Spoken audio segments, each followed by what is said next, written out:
Muito se fala na igreja e fora também das consequências de se relacionar com tantas pessoas, de transar.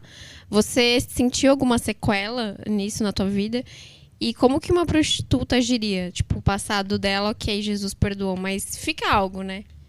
Olha, depende. A gente nunca troca energia com as pessoas de maneira incólume e sem consequências. É uma troca poderosa de energia. Mas quem menos sofre é a prostituta. Porque a prostituta não está ali para gozar, não está ali para coisa alguma. Você tem trocas muito mais perniciosas que não são as das prostitutas. Você vê que Jesus tinha uma relação íntima com as prostitutas. Jesus chegou a dizer para os líderes religiosos mais radicais de Israel que as putas os precediam no reino dos céus. Falou para os fariseus, para os saduceus, para os líderes religiosos, em verdade eu vos digo que prostitutas, meretrizes e pecadores vos precedem no reino dos céus. Porque são pessoas muito menos complicadas, gente muito mais carente e franca na sua carência. Eu não conheço quase nenhuma prostituta que está ali por prazer. É muito raro. Está ali por dever, para levar a comida para casa. E no dia que encontra uma outra alternativa, não quer mais. E são mulheres que não gozam em geral. São as mulheres que menos gozam na vida, são as prostitutas. As que mais gozam são as que adulteram. Tem um marido em casa e dá aquele tesão absurdo e adrenalina e não sei o que, aí vai, aí é gozo até não poder mais. Mas prostituta quer que acabe logo. Mas aí o pecado, pelo prazer, ele gera que tipo de consequência? Mesmo depois de passar a acreditar? Ele dilui, ele te dissolve. É por isso que a palavra é dissolução. Para essa promiscuidade, é uma vida dissoluta, que significa a vida que perdeu a solução pessoal. Você vai perdendo a identidade, ela vai ficando difusa, o caráter vai ficando amorfo, os pensamentos vão ficando confusos, você perde a sua linha de alinhamento entre caráter, emoção, sentimento e pensamento, fica todo desencontrado. Você vê, às vezes, a pessoa defendendo uma coisa, praticando outra, um desencontro total. E há essa pasteurização do ser. É o que gera. Você fica pasteurizado, vira massa disforme, vira líquido. Mas qual é a função do pecado? Por que ele existe? O pecado é aquilo que a gente escolhe e que nos faz mal. A única razão do pecado ser pecado é o mal que ele faz a quem o pratica. Mas por que Deus botou o pecado na nossa existência? Por que ele existe como possibilidade? Ele botou assim, pode comer o que você quiser, né? Lá no jardim, usando o jardim como arquétipo, metáfora e tudo mais, do Éden. Podem comer de tudo, com a vontade, não tem problema. Só da árvore do conhecimento do bem e do mal é que vocês não devem comer. Porque no dia em que vocês comerem, quando vocês morrerem, vocês morrerão. É o que está dito no hebraico. Não é que ninguém morresse antes. A morte física sempre existiu. O leão morria, a girafa morria, qualquer um morria. Os dinossauros tinham sido extintos. A morte física existia. Agora, o ser humano é que tinha sido dotado de consciência e de uma dimensão que nenhuma outra criatura tinha na criação. E aí o que se diz é, se você fizer isso, você vai conhecer o bem sem conseguir praticá-lo e vai conhecer o mal sem conseguir rejeitá-lo. E aí isso vai te destruir. O bem que você sabe e não pratica te mata. E o mal que você sabe que faz mal e você come, te envenena. Então, no dia que você morrer, você vai virar pó. Você perde a transcendência. Ao mesmo tempo em que, filosoficamente, era a única porta para o livre-arbítrio. Não existe porta para o livre-arbítrio sem alternativa de não livre-arbítrio. Se eu pudesse ter livre-arbítrio sem alternativa, eu seria um androide, um robô, uma inteligência programada, incapaz do amor. Seria um amor não espontâneo, seria um amor de software, seria um amor que não era amor. Então seria amor de robô daqui a 30 anos, quando vai ter muita gente trocando mulher por robô gostosa, com carne sintética. Já acontece isso, já. E daqui a pouco vai ter assim um que você não vai conseguir nem diferir. O negócio vem com hálito de gente, vem com tudo. Então, mas ela está ali programada para você, ela é tua serva, você é o amo. E não tem livre-arbítrio.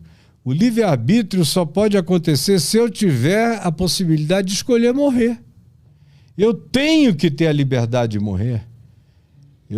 Se eu sou forçado a viver e a vida que eu tenho não tem alternativa para fora do que foi designado, isso aí não é vida, isso é uma programação que hoje em dia a gente sabe fazer muito bem.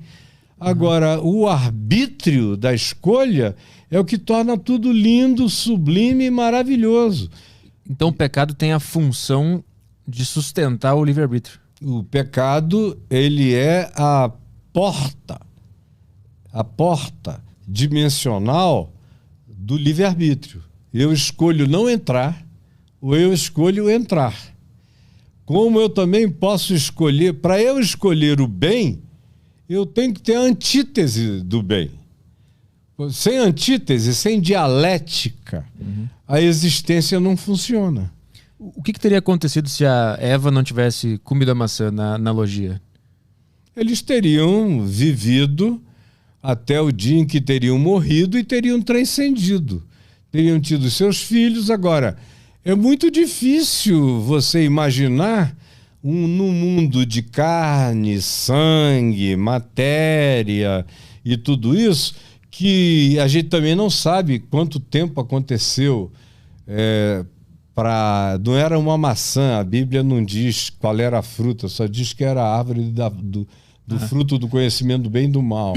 Então, é praticamente impossível você pensar que em algum momento alguma coisa dessa natureza não fosse acontecer com algum ser humano, ou seja ele o mais primitivo de todos ou um que tenha vindo depois, até porque a gente não sabe quantos anos houve de interregno entre o aparecimento, o surgimento da consciência e essa prática de tomar do fruto da árvore do conhecimento do bem e do mal. A Bíblia descreve isso em 3 páginas, mas isso pode ter levado milhares de anos. A gente não sabe se foram centenas, quanto tempo passou. Não há uma mensurabilidade, só diz que isso aconteceu e as consequências foram trágicas para os humanos. A primeira coisa que acontece logo depois é que 2 irmãos se matam na mesma família. Caim mata Abel. Aí começa essa saga que está aí o Putin bombardeando a Ucrânia. Vem da mesma raiz. Então estava tudo previsto. A gente está aqui para viver essas coisas mesmo. Olha, do bem e do mal. Esse conceito de previsto está preso à mente humana.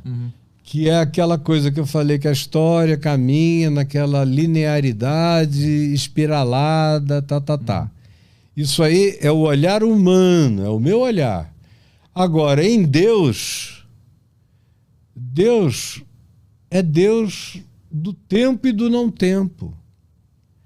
A eternidade, por exemplo, não é um tempo longo, é o não tempo. Sim. Então o pessoal, quando pensa na eternidade, o inferno é eterno, Aí fica pensando naquela coisa miserável, dantesca. Olha, o inferno cabe num átimo de coisa nenhuma. É existencial. É muito mais o impacto da verdade absoluta que entrou como nenhum raio consegue ser tão forte e te ilumina por inteiro e te dá uma consciência plena, como se você tivesse vivido trilhões de anos. Aí você ainda tem o livre-arbítrio de dizer eu quero sair dessa, ou você pode ter o livre-arbítrio de ter se tornado um cara tão perverso que diz eu quero viver essa morte e mergulhar na extinção. Porque no fim de tudo é extinção, é nihilo. A gente foi trazido ex nihilo, tirado do nada, o universo inteiro, do coisa nenhuma.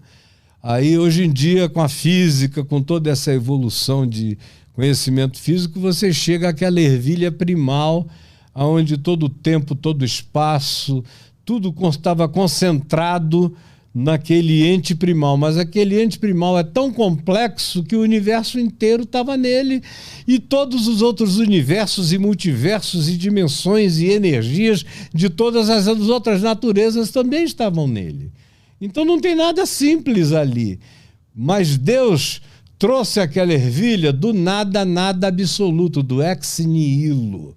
É por isso que eu digo que Deus não existe, ele é. Existem essas coisas, o Sol, a Lua, o universo, nós, tudo que é mensurável, tudo que é quantificável, tudo que é detectável, tudo que é achável, tudo que é estudável, existe. Agora, Deus não cabe nessas categorias, porque Deus é espírito.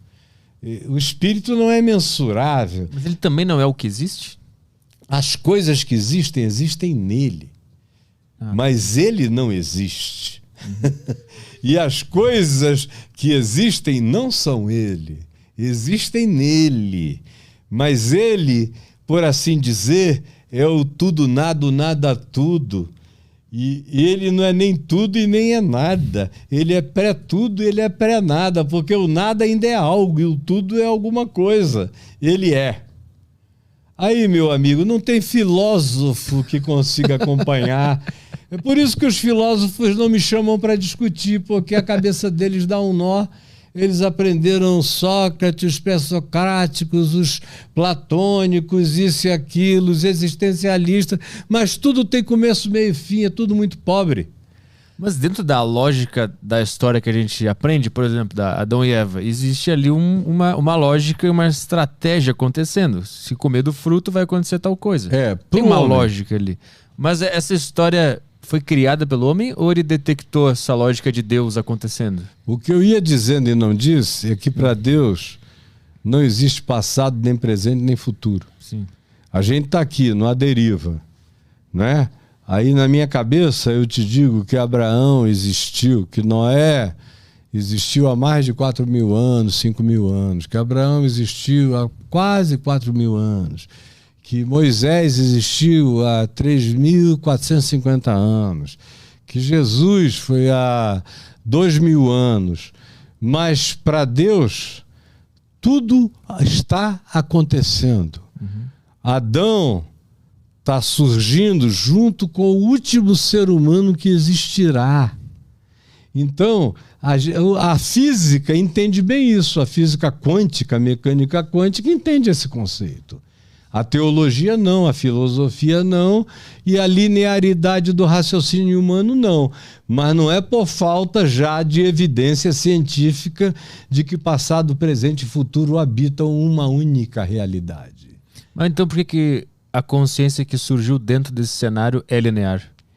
Porque eu sou linear, porque eu sou finito. Então, em mim só cabe o linear. Por que a gente é finito? Porque nós somos criaturas. Eu não sou Deus. Então, eu tive começo e vou experimentar a vida eterna. A vida eterna é a qualidade da vida de Deus em mim. Eu não irei experimentar, eu já estou experimentando, como Jesus disse, aquele que crê em mim não entra em juízo, já passou da morte para a vida eterna. Já estou habitado. Eu só estou ainda condicionado, preso ao espaço-tempo. Mas no dia que eu me descondicionar, que eu deixar essa carcaça para trás, eu me torno um Cristo. Olha para mim, você está vendo um Cristo. E não é heresia, foi Jesus quem disse isso. É Paulo quem diz isso, são os apóstolos que dizem isso, que eu fui feito à imagem e semelhança de Deus. Jesus, quem é Jesus? Jesus é o Cristo eterno, encarnado há 2000 anos. Mas o Cristo não começou em Jesus. O Cristo é Deus antes de Big Bang, antes de qualquer coisa. Ele é aquele em quem todas as coisas foram criadas.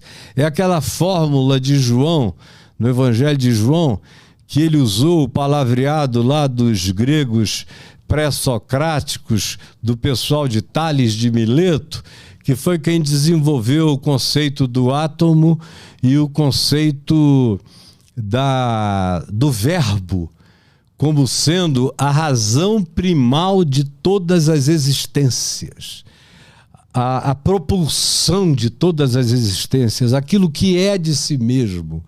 E eles chamavam de o verbo, o logos, no grego. Então, João se apropriou dessa expressão para dizer, no princípio era o verbo, o logos. O verbo estava com Deus e o verbo era Deus. Todas as coisas foram feitas por intermédio dele. E sem ele, nada do que foi feito se fez. Paulo diz que em Cristo tudo que existe subsiste. Diz que ele é a expressão exata do ser, do caráter, do amor de Deus.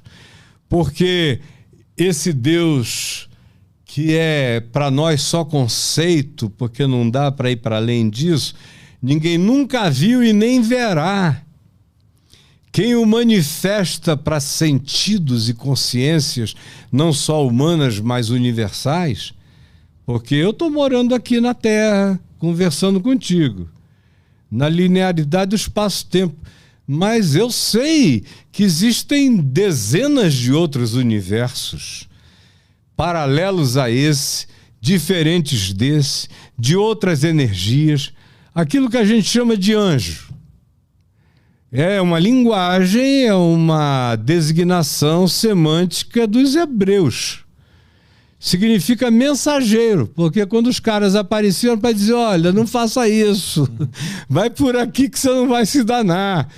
Mensageiro, era um correio, era um e-mail concreto, personalizado, com uma mensagem. Mas eles têm diversas dimensões. Uns são chamados de anjos, outros de arcanjos, que são os que estão num nível de principado civilizatório de outras civilizações superiores. Tem querubins, tem serafins, tem no livro de Ezequiel, capítulo 1 e capítulo 10, tem aquelas rodas que parecem o disco voador, cheias de olhos por todos os lados que Ezequiel viu, e que tinham cambotas e pousaram na frente dele há quase 3.000 anos atrás. E ele ficou tão espavorido que caiu morto de pânico de ver aquilo.